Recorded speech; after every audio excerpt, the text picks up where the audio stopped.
préparer le sol maintenant. Qu'est-ce qui va se passer?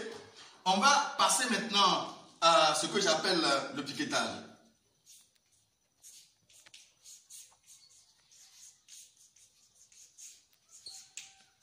Le piquetage. Pour certains,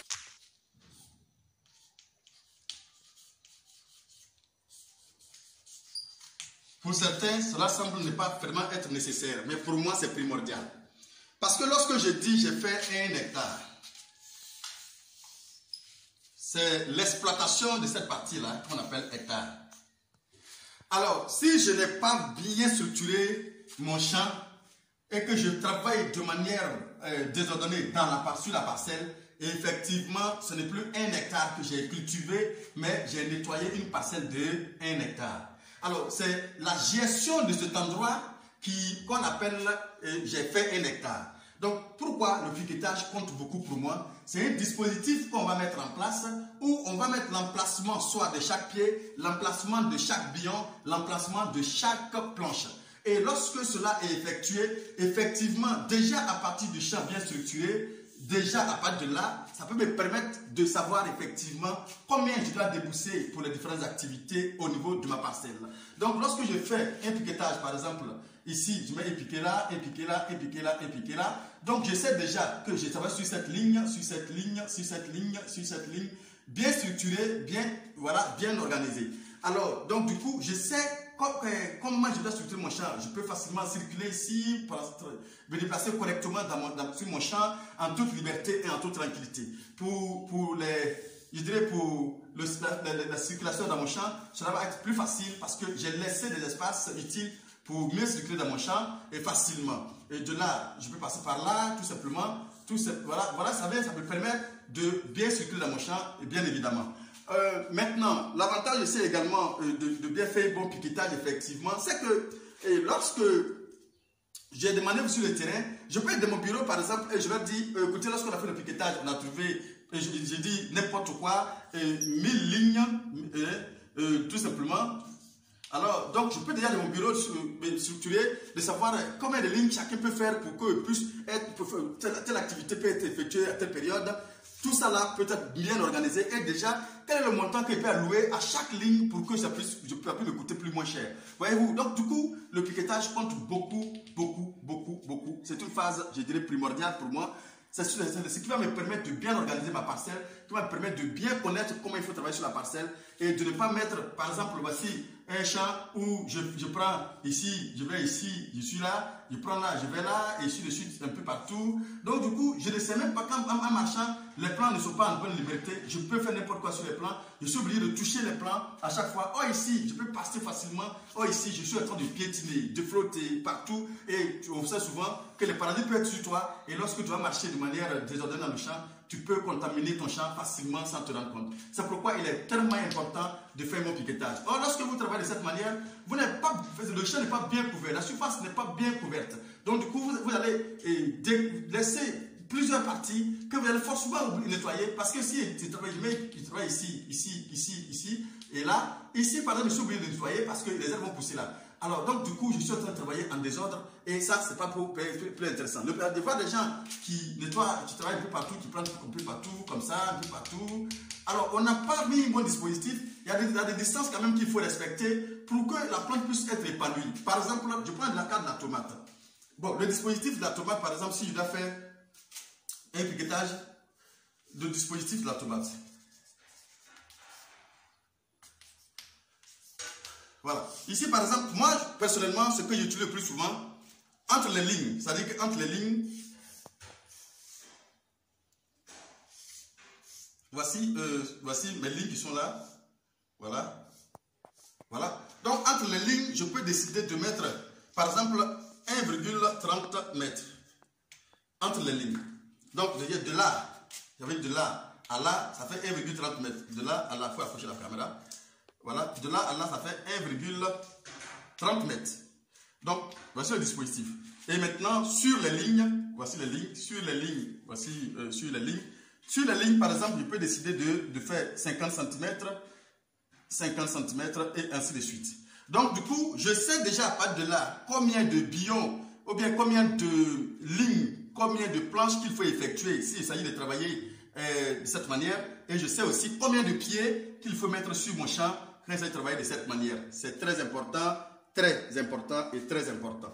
Donc voici un peu comment il faut faire, pourquoi il faut faire le piquetage. Le piquetage, c'est très simple, il suffit d'avoir un cordeau, voilà, et puis vous allez déjà graduer ce cordeau-là, et du coup, vous allez facilement faire votre piquetage. Si vous ne pouvez pas faire vous-même, vous pouvez trouver un spécialiste qui va faire facilement cela pour vous, et je pense que cela va permettre à votre champ d'être bien organisé. Donc le piquetage, pour moi, est aussi important que les autres, tout ce qui vient de citer. Le piquetage aussi fait partie des cultures les plus, des techniques les plus importantes qu'il faut vraiment respecter. Donc on a piqueté notre champ. Et lorsqu'on a fait de faire le piquetage en réalité, on va aussi effectivement, ce que nous allons décider de faire. Voilà, le champ est bien piqueté, regardez ici. Le champ est bien piqueté. Voilà, on fait le piquetage. Maintenant, quelle est la technique qu'on a choisi d'utiliser? Est-ce qu'on va faire un labour? On peut faire, pour la tomate par exemple, pour le travail du sol, on met le travail du sol.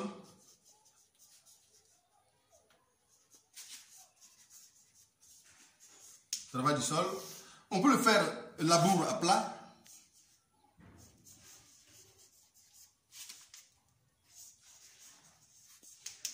Voilà. Le labour à plat consiste à faire quoi? C'est-à-dire que ça consiste tout simplement à travailler le sol, à labourer le sol, à casser un peu le sol, à taper un peu ce sol-là. Pour ceux qui veulent le faire à la main, on peut le faire avec les dabas, on peut le faire avec les pioches, mais à une profondeur d'environ 20 à 30 cm de profondeur. Pour ceux qui ont la possibilité, si c'est un terrain sableux, d'aller jusqu'à 40 cm de profondeur. Profondeur, profondeur, profondeur. Voilà. Pourquoi? Parce que ici, cela va faciliter les racines, ça va faciliter les racines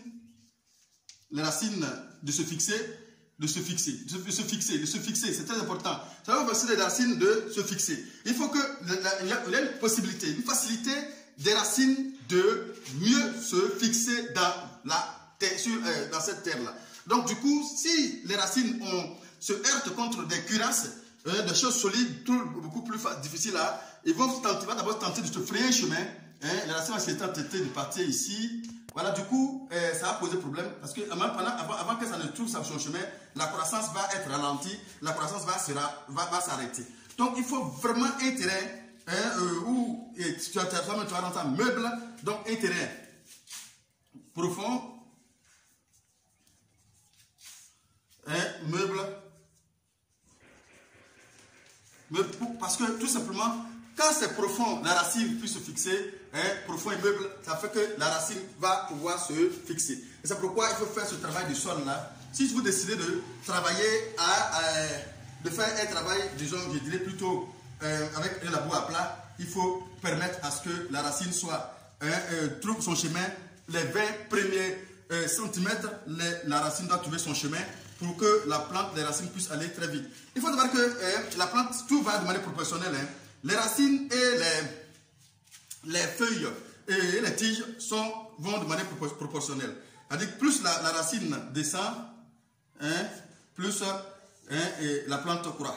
Voilà. Donc quand ça heurte quelque chose ici, le suivre va être stabilisé. Donc c'est pourquoi il faut donner la possibilité à la racine de pénétrer et de se fixer. C'est très très important, voilà, de laisser la possibilité à la plante de se fixer. Donc c'est pourquoi il faut faire ce labour là. On peut faire un labour à plat, c'est très important. Sur le terrain où on peut faire le labour à plat, c'est sur un sol bien drainé. Si le sol est bien drainé, voilà, on peut faire un labour à plat. Ça veut dire quoi? C'est pas un sol hydromorphe, ça veut dire que c'est pas un sol qui regorge de l'eau. N'importe quelle période, le sol là ne regorge pas de l'eau à n'importe quelle période. C'est pourquoi il appelle tout simplement bien choisir son terrain. C'est-à-dire que si c'est dans un bas-fond, il faut savoir que les techniques de travail dans un bas-fond, c'est différent des techniques de travail sur un sol bien drainé, sur un plateau, je ne sais pas, voilà, ça dépendra. Tout dépendra de votre sol. Voilà. Donc, quand le sol est bien drainé, forêt, ou bon jachère quelque part là-bas, où on a la facilité de travailler, on n'a pas besoin de faire des planches dans un premier temps. Attention, dans le cas de la tomate ici, il dit bien dans un premier temps. On va voir que les planches vont se constituer après, au fur et à mesure que nous évoluons. On fait d'abord un labour à plat, et puis on va, disons, planter, et progressivement, les différentes activités à venir, vous allez voir que jusqu'à la fin de votre culture, ces labours à plat là deviendront des planches, et des bios, pardon. Voilà, donc il faut savoir cela. Voilà, donc voici un peu d'abord ce qu'il faut faire. Premier travail du sol, labour à plat. On peut le faire, on peut faire de labour à plat. Maintenant, par exemple, pour celui qui est sur un sol qui est plus ou moins bas-fond, quelle que soit la culture que vous voulez effectuer, que ce soit l'aubergine, la tomate, le piment, vous êtes sur un sol qui est bas-fond. Bas-fond, il faut forcément procéder soit par des billons. Billons. Les billons, c'est quoi? Les billons, ce sont les mêmes lignes que vous allez effectuer ici. Ce sont des lignes, mais cette fois-ci, vous allez amasser. Attendez, tenez-vous bien, hein, tout ça là, je vais vous le faire venir ça. Je vais vous montrer tout ça là physiquement à travers des vidéos, des cas pratiques bien sûr. Hein, bon, suivez la théorie tranquillement. Donc, vous allez amasser la terre sur une ligne par exemple. Voilà, ici voici votre ligne. Voilà. C'est comme si vous allez amasser votre terre ici, tout simplement. Voilà, donc voilà les billons que vous allez effectuer comme ça. Ce sont les billons, faites comme ça. Voilà, donc ce sont les billons, hein, sur des lignes, vous allez avancer la terre. Mais la hauteur, disons, la largeur ici, ça peut axer entre 0,50 mètres, 0,30 mètres, 40 mètres, peu importe. Mais la hauteur va être au moins entre 20 cm à 40 cm. Voilà. La longueur, ça importe peu. La longueur, ça dépend de vous. Vous pouvez organiser pour faire votre chose et votre plantation en découpant tout simplement. Hein, ici, par exemple, voici ma plantation. J'ai divisé ici, ça fait un carré. Ça veut dire ici, de là à là, avec 50 mètres. 50 mètres. Ici 50 mètres, voilà c'est 1 hectare bien sûr. Donc je peux décider de faire ça comme ça, tout comme je peux encore restructurer en divisant ici à raison de 25 mètres tout simplement, ça dépendra du mois. Voilà, je peux faire ça ici, 25 mètres, tout comme je peux faire ça à 10 mètres, ça dépend de moi. Donc ça importe peu, la longueur des planches importe peu. Si j'ai divisé, j'ai structuré les planches là ici, ça va 25 mètres.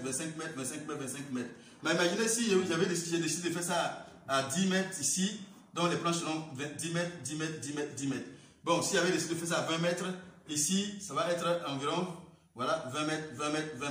Donc ça dépend de moi, les billons vont dépendre de moi. Je peux faire des billons de 20 mètres, 25 mètres, 50 mètres, mais j'ai toujours de l'espace ici pour marcher, et ainsi de suite. Voilà, donc j'ai bien structuré mon champ. Donc ça dépendra de moi, au niveau de la longueur des billons, de la longueur des lignes, et la longueur des planches dépendent de moi. Ça, c'est clair. Ce n'est pas quelque chose qui est bon. Mais je préfère que vous faites déjà, vos cultures soient effectuées sur je dirais plutôt sur des courtes distances, hein, pour faciliter la circulation et l'aération. Alors, donc, quand ça se fait sur des courtes distances, par exemple, si c'est structuré sur des courtes distances, par exemple, voilà, par exemple comme ça va faciliter la circulation dans le champ. Voilà, donc du coup, ça va me faciliter facilement la circulation dans le champ. Donc aussi, on peut aussi effectivement, bien évidemment, aussi également, on peut faire ça sur des planches. Voilà, sur des planches tout simplement. Voilà, on peut faire la culture sur des planches. Donc voici les différentes techniques de culture. Mais je vous dis, ce qu'il faut savoir, on peut faire ça aussi sur des planches.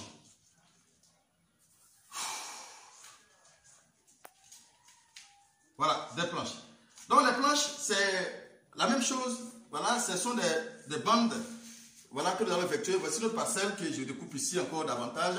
Voilà, bon, je décide maintenant de faire des planches. Des planches, je peux décider de faire des planches sur par exemple de 10 mètres. Supposons que j'ai décidé de faire des planches de 10 mètres. Donc ici, voici une planche. Voici une planche. Voici une planche. Voici une planche. La planche, c'est quoi? C'est la bande là qui est là. Voici la planche. Voilà. Voici la planche tout simplement. Voilà, voici la planche. La planche là qui est là. Voilà. Voici la planche qui est là. Donc entre là et là, la planche, en général, je conseille que la planche soit sur une distance de la largeur 20 mètres. Voilà, à 1,50. Bon, en général, 1,50 mètres, c'est un peu large. Hein. Vous allez avoir facilité de part et d'autre. C'est-à-dire que si j'ai fait une planche comme ça, voici une planche que je pose sur une planche. C'est-à-dire ici c'est 1,20 mètres. C'est-à-dire de là, ma main peut arriver jusqu'en là, voilà, pour nettoyer. Et de là, ma main s'arrive jusqu'en là pour faciliter un peu le désherbage de part et d'autre. Hein. Mais quand la bande, quand on fait un truc, par exemple, qui est beaucoup plus large, 1,80 par exemple, de là, ta main ne peut pas arriver ici. Parfois, ça facilite, ça rend le travail très difficile. Donc déjà, de là, il faut qu'il parvienne à faire ça. Donc voici pourquoi il faut prendre plutôt 1,20 mètres et tout simplement de largeur, tout simplement. Quand c'est comme ça, c'est facile à travailler. Bien, donc voici un peu les différents travaux de sol que nous pouvons effectuer pour la mise en place de notre culture. Donc ici, j'ai travaillé, on a parlé maintenant de le choix des terrains, l'accessibilité et la préparation de la parcelle. La préparation de la parcelle a fait sortir, disons, les labours à plat, a fait sortir aussi les bions et fait sortir les planches. Mais tenez-vous bien, ne pensez même pas à brûler ces étapes-là. Le plus souvent, c'est ce que nous constatons sur le terrain. On dit que nos parents ont fait ça ici. Si on est dans cette formation, c'est parce qu'on veut éviter ce que nos parents ont effectué. Parce que nous, on a dit que la tomate peut aller jusqu'à 20 tonnes à 35 tonnes par hectare. Voilà. Donc l'objectif, nous autres là, c'est de partir de là à là. Donc comment faire pour obtenir ça? Parce que ça, on peut. Comment faire pour obtenir ça à l'hectare là? C'est pourquoi toutes ces choses que je suis en train de mentionner ici semblent inévitables. Et j'ai pris le temps de vous l'expliquer pour que vous puissiez comprendre combien de fois c'est important de ne pas brûler les étapes. Donc on est arrivé, on a préparé notre sol, on a maintenant bien préparé le sol. Bien, nous allons venir maintenant sur la préparation de la pépinière.